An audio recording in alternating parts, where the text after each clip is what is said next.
La Genèse, chapitre 2. Ainsi furent achevés les cieux et la terre, et toute leur armée.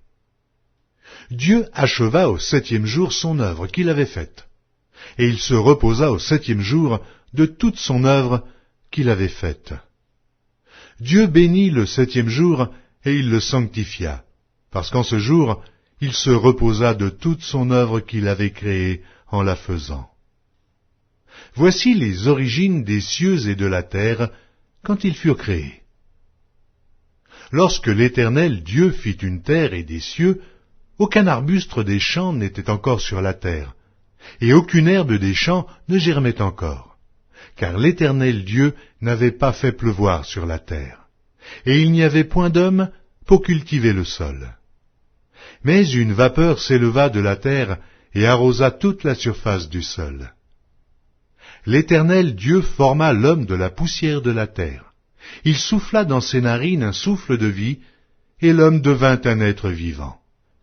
Puis l'Éternel Dieu planta un jardin en Éden du côté de l'Orient, et il y mit l'homme qu'il avait formé. L'Éternel Dieu fit pousser du sol des arbres de toute espèce, agréables à voir et bons à manger, et l'arbre de la vie au milieu du jardin, et l'arbre de la connaissance du bien et du mal. Un fleuve sortait d'Éden pour arroser le jardin, et de là, il se divisait en 4 bras. Le nom du premier est Pishon.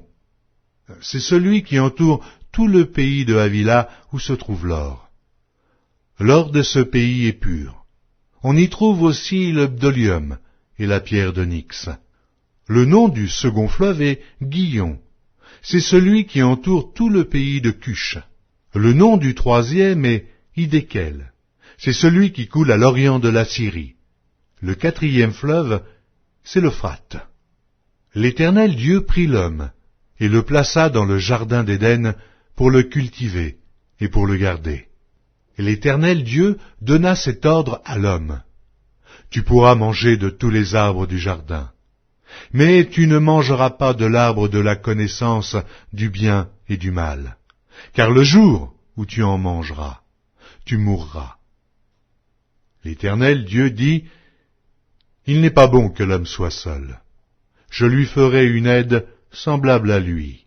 L'Éternel Dieu forma de la terre tous les animaux des champs et tous les oiseaux du ciel, et il les fit venir vers l'homme pour voir comment il les appellerait, et afin que tout être vivant portât le nom que lui donnerait l'homme.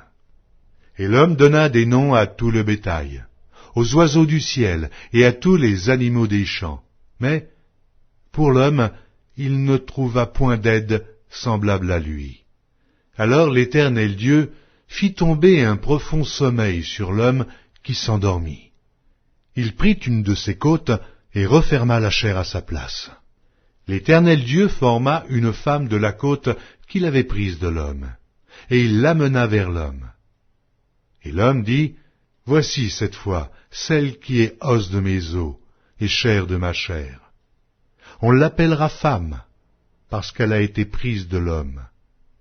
C'est pourquoi l'homme quittera son père et sa mère et s'attachera à sa femme, et ils deviendront une seule chair. L'homme et sa femme étaient tous deux nus, et ils n'en avaient point honte.